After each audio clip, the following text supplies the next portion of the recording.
Welcome to the Compost Pile, a podcast where we break down gardening, homesteading, and more. Join your hosts, David Poole and Aaron Barnhill, as they pile up information and break it down so that you can be more successful in the garden.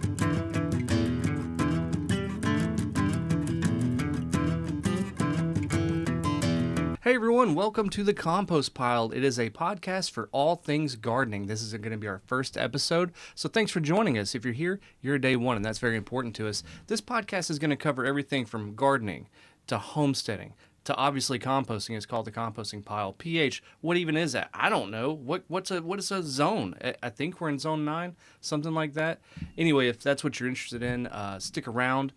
I think the first 10 episodes of this are going to be maybe a basics, almost like a curriculum, and then we'll just go wild from there. Anyway, I'm Aaron. I'm actually the co-host. The host of this is David Poole. He owns Mid-County Farm and Feed, and he is going to be your expert that was going to take you on this journey of all things vegetables, fruits, trees, shrubs, earthworms. I don't know. Everything. Anyway, everything. So how are we going to start it? What are we starting with, David? We're going to talk about soil, or what some people might call dirt, which is not the right term. But is it accurate to say that dirt or soil might be the most important thing in gardening? Yeah, soil definitely, hands down, the most important thing, and that's why we're starting with it, because if you don't have good soil, you're not going to be successful at growing much of anything. Well, what about things that are grown aeroponically?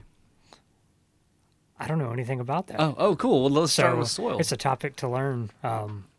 I have a aeroponics kit. Oh, yeah? Or some form of a hydroponic or aeroponic kit at the shop. And that's going to be a different episode, right? Yeah. Hydroponics, aeroponics, aquaponics, all of these things. These are all for later on down the road. But today we're talking about soil. We're talking about dirt. Yeah. What is dirt? Is rocks dirt? No. Well, I mean, technically, soil comes from rocks and aggregates, and it's just basically broken down particles of organic matter from all different types of things. It can be from rocks. It can be from recycled wood material. It could come from all over. So let's just go ahead and start off this way. I live in Beaumont, Texas, and I'm pretty sure that's Zone 9, right? Zone 9A, to be specific. Zone 9A, okay, not 9B, I guess. And my soil in my yard is a crazy mix. It's some places that I dig, it's sandy. In some places that I dig, it's clay. And I feel like it's kind of challenging because sometimes I put a plant in this space and it doesn't do very well. Sometimes I put it over here. What do I need to know about my yard specifically? Or also, I have container gardens. I don't know. Is it important what I put? Yeah, it's incredibly important, and it really comes down to understanding what you're planting, what it needs.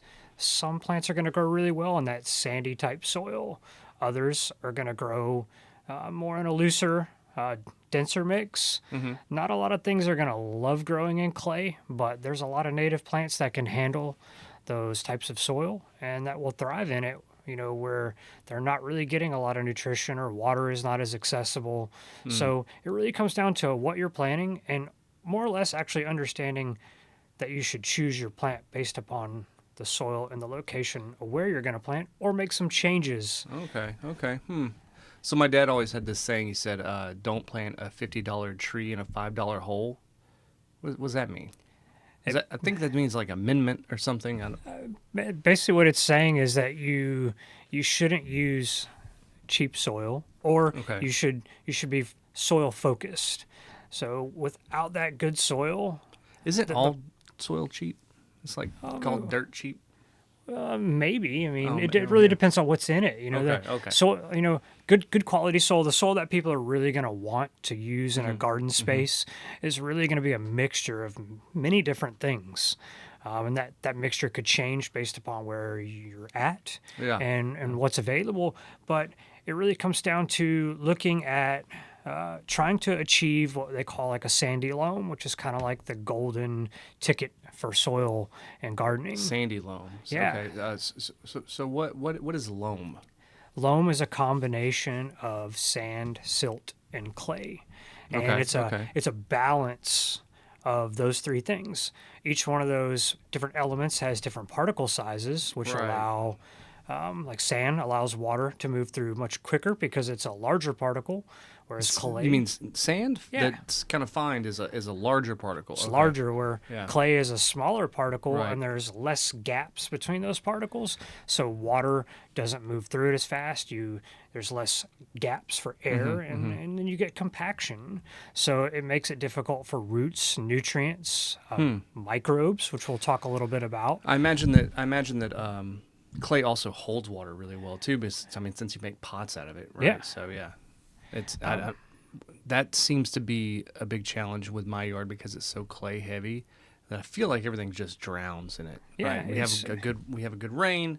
It comes down, it holds the water, and it doesn't really like sink very quickly, and then my plants die. Yeah, because because those gaps in that clay are so small, when they fill up with water, then the next best place for water to go is to run off. It does, So- yeah. It just runs off. And so a lot of times you don't get really deep water infiltration. The water, it fills up really quick, and then the majority of it runs off. Whereas if you had sandy soil, it's going to seep through very quickly, and it's going to get deeper, but it's going to go too deep. So sand by itself is not really great for planting most things. That's why we want to kind of come in the middle Yeah. and have a good combination of those things. So what's the biggest difference between soil for the ground for the dirt, right, and soil for a pot or a container, and then soil for a raised bed garden? And I don't know. Well, so when you're looking at those different types of soils, you're looking at the different types of uses. In the ground, you're typically using it to amend existing soil. Okay, And one of the most common ways to amend existing soils is by using compost. Right, A lot of really good quality soils are going to be primarily made up of compost. So you're basically embedding the soil in what you already have. So amending it, you're adding nutrients, right? Yes. That's kind of what it is, but not also just nutrients, but the particle size. You're changing that. Yeah. That way it lets water run through it differently, holds water differently. Now, there is something I'm confused about too. When I go to Sutherland's and I'm getting, dirt because it all looks the same. What's humus?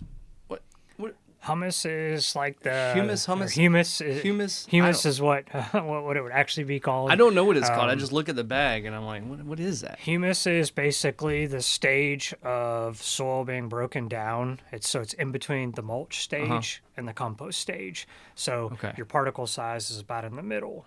So So mulch being like the green waste, right, and the wood particles and all that stuff. That's kind of like the big chunky stuff. yeah, and good quality mulch is going to not be just chunky. You want it to be composted and broken down, because if you only have like those big large chunks and they're not beginning to break down, Yeah. then they're stealing nutrients away from the soil. Like that's why you can't just have sawdust, Yeah. right? Or okay.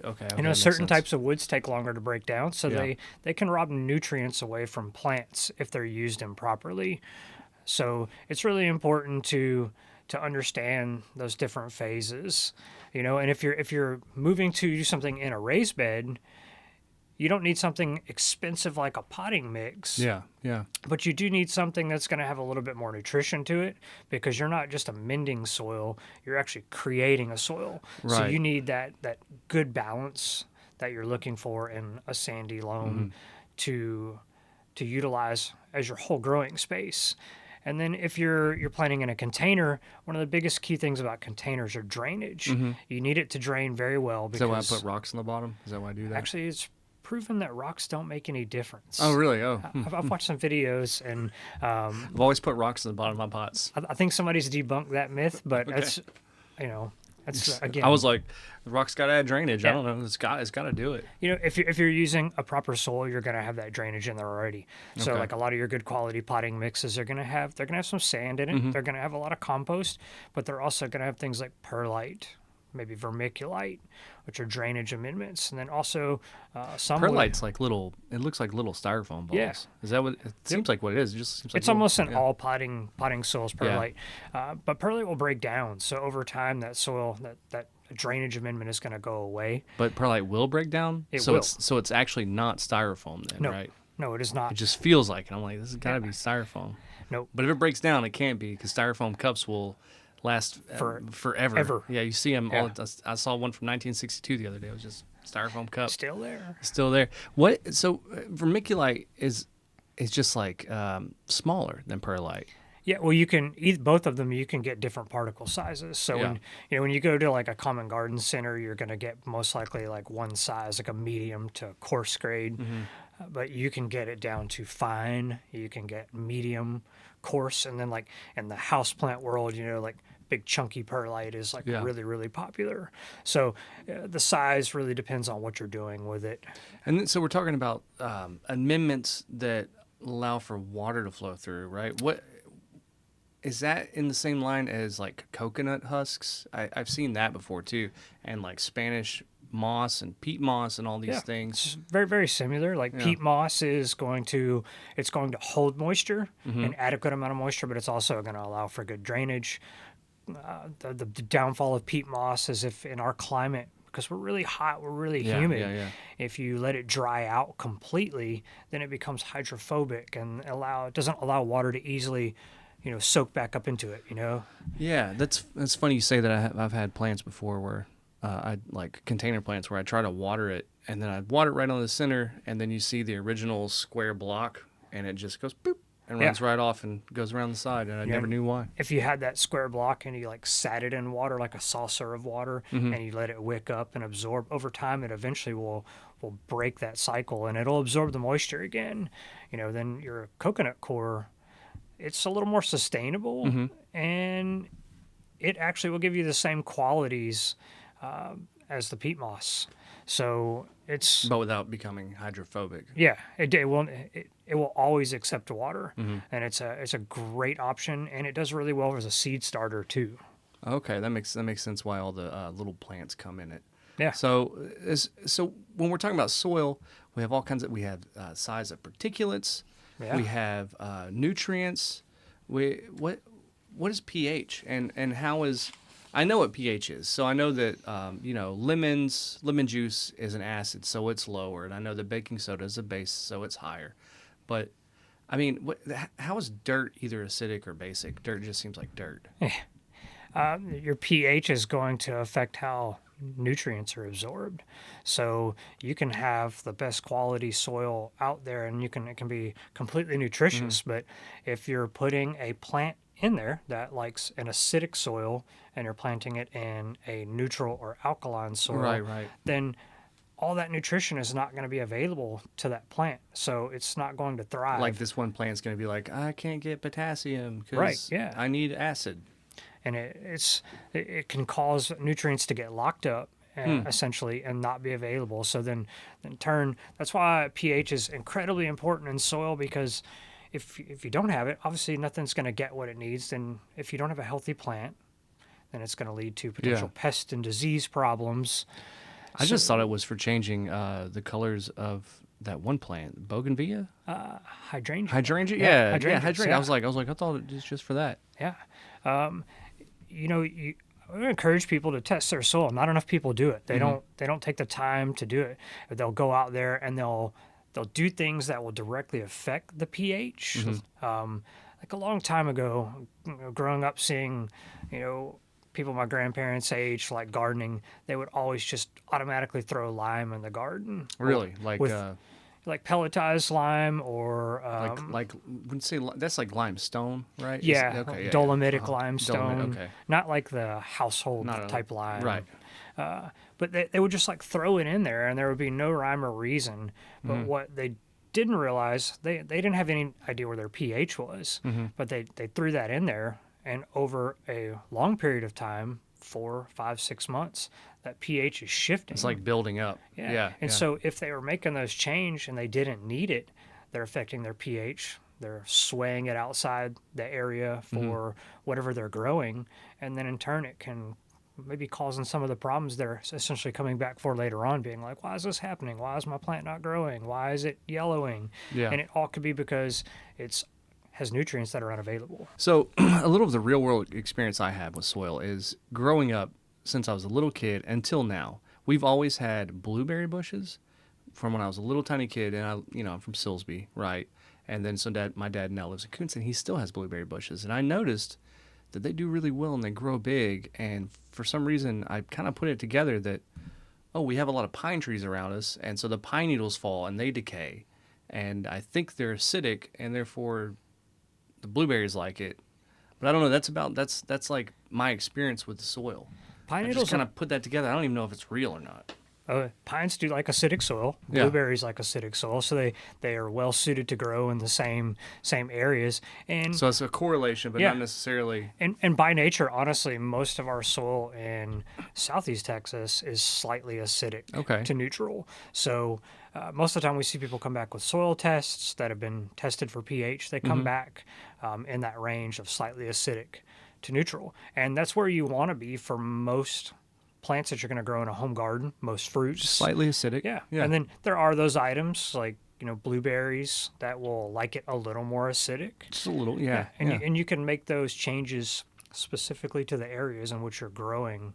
When you're making that pH change, you're not changing the whole world. You're changing It you're changing this area just the or area. or this raised bed, depending on how you're growing. What are some of the indicators that would let you know that you need to change your soil?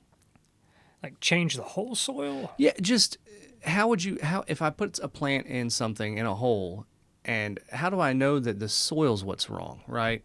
You should definitely, if you're putting plants into soil on a consistent basis and you're planting the same areas like over and over again, you got to test your soil. Okay. For me, like I would want to test it at least once a year. I want to know where I'm at because nutrients don't just magically stay Sure. in the soil, especially when you think about the environment we live in. It's really hot. It's really hot. humid. It's humid here. And what heat does is it speeds up nutrient usage, it speeds up decomposition, it speeds up a lot of And it things. evaporates water, right? Yeah. And then the humidity also can stress a plant out in combination with that because it affects how water transpires. I thought plants love humidity because it's like a greenhouse. They like some, but not, but not all, you know, yeah. maybe not 100% humidity all the time. So how would I test my soil? I'm sure I don't like grab a handful of it and take it to a lab somewhere. You technically can. You can always work with your local extension office. In Texas, you have the AgriLife Extension Office. There's one here in Beaumont, in downtown on Pearl Street. You can go there or you can contact them, and they'll give you the information to send off your soil to the Texas A&M lab. I can bring my soil downtown to Pearl Street and be yeah. like, "Hey, I want to know what's in this." I think you got to mail it off. Oh, okay. But you can they have kits and instructions tell you how to pull your samples, and you can mail that off to get like the most accurate analysis of it, where you can test your pH, you can test for nitrogen, phosphorus, potassium, and some of your micronutrients, iron, zinc, copper, some of your mainstay items. Fungus. I don't know if they test for organic matter or not. Okay, yeah. I mean, there's a lot of different options you can choose to test, and the more you test for, the more expensive it is.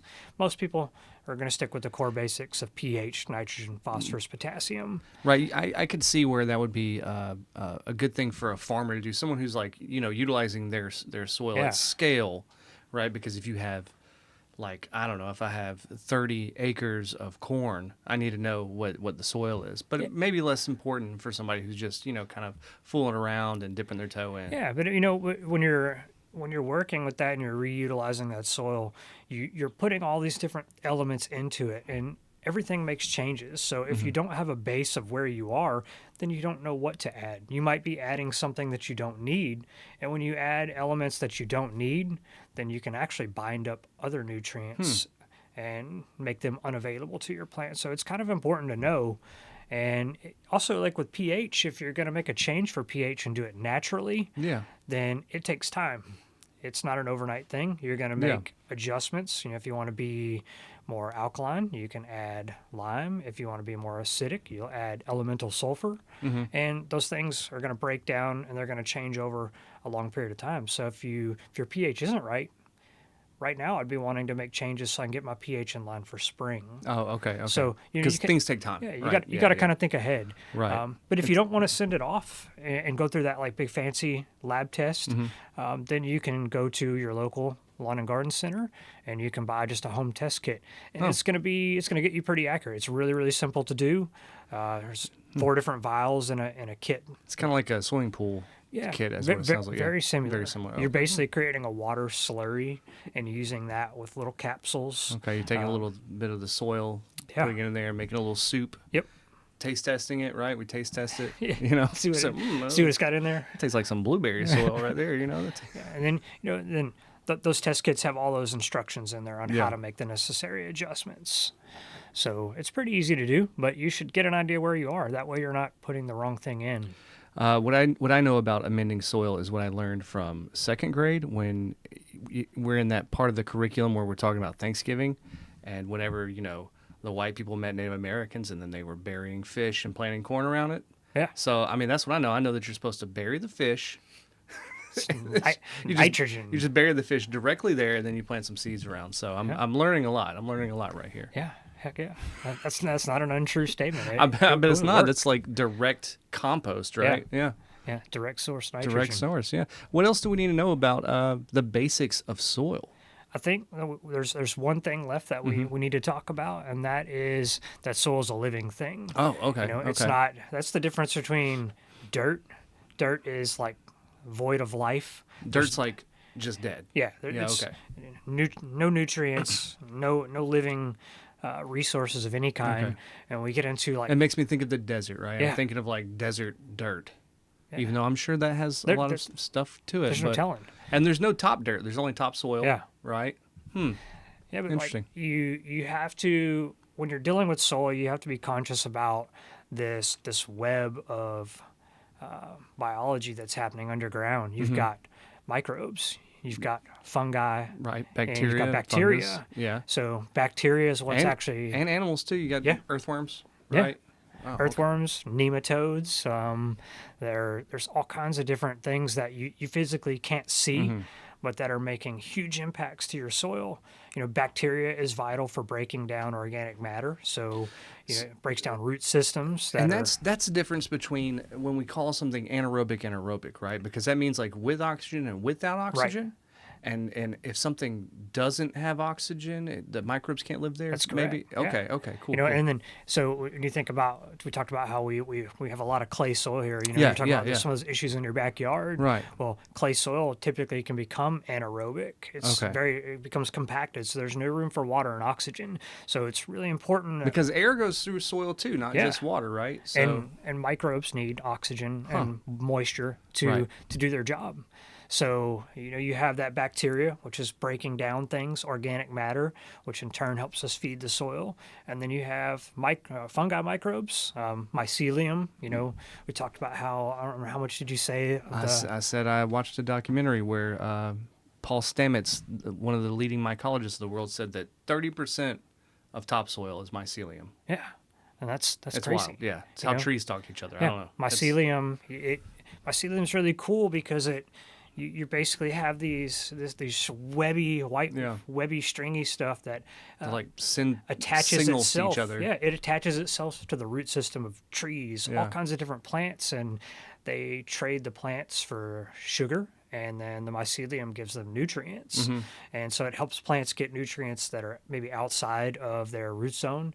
It also helps, like you're talking about how they say trees talk to each Yeah, they other. say they and talk to each other. It's through the microbes. It's like, hey man, give me some help. Yeah. There's no rain over here. Yeah. Yeah, so it's really cool, and without that, your soil will eventually become dirt if you're Yeah. not focused on keeping your soil living, Yeah. keeping it healthy, and having that balance. It's just like us. I Yeah. often give the analogy that soil and growing plants in a garden is often like taking care of yourself. I mean, a lot of the same principles apply. I think it's a little easier actually too. So Yeah, it's a little yeah. easy. I know that some people say that they can't keep a plant alive for anything, but I feel like they're just not even trying, right? Because I could keep plants alive, but I'm not necessarily the best for my own health. No, but and I think that's like why today we're starting with like that core principle, because if you don't have a good foundation Mm-hmm. for growing something, then you're not going to be successful. I mean, and some of these principles we're talking about, they're not anything earth shattering or crazy. Yeah, I mean, we're talking about dirt But here, but you have to drive it home, otherwise you will be one of those people that I can't grow anything. Yeah. It's because it isn't that difficult. So in review, we have, let's say there's a difference in soil and dirt. One is alive, one's dead. Dirt is made of, not dirt. Soil is made of varying sizes of things like particulates, and Yeah. that's really important, right? You have clay and you have loam and sand and mulch, all that goes together. We have the alkaline and the acidity that you have to worry about, the pH level. You have nutrients that you have to worry about. So it's quite a bit. I mean, really, I think of dirt as being something so simple, but it really sounds like it can be pretty complex if Yeah, you it want is it to be. complex, and Yeah. you think about all those complexities, and your analogy earlier about you buy the $5 tree or $50 tree yeah, and a $50 $5 tree and a hole. $5 Yeah, hole. yeah, yeah. You know, that's a terrible way. That's a It Silsbee, should be Texasism. a Yeah. $50 hole with a $5 tree. Right, And right. because good soil is going to make plants that are even struggling or stressing have a much greater chance of success, and it's going to make them thrive. And good soil can turn things around. Yeah. It's incredible to see just how you look at soil can make such a huge impact on what you do. And I guess getting further into this in later episodes, we probably learn how to, I don't know, replant something, take it out of some old soil, put it into some new soil. We'll get further into testing your soil. We'll get further into it. But you know what? I'll tell you that I think that this was a pretty good introduction to soil and dirt. I think there's a lot here. There's a lot to learn. It's kind of an overview, right? Yeah. So what will we have to look forward to on the second Episode, we're going to talk about fertilizer. Fertilizer. We're going to kind of really deep dive a little bit into the world, maybe the controversy of organic versus synthetic, or some people call it chemicals, but as you always say, everything is a chemical. This T-shirt is a chemical. Yeah. My hair is a chemical. Everything is. Yeah. So we're going to look at like different fertilizers and different ways to amend our soil and provide nutrients, and kind of how that's going to work together with what we talked about soil today, and we're going to piece them together. Okay, cool. All right, well, this has been great, man. I've learned a lot, and we'll see you guys back here next time. Yeah, thanks.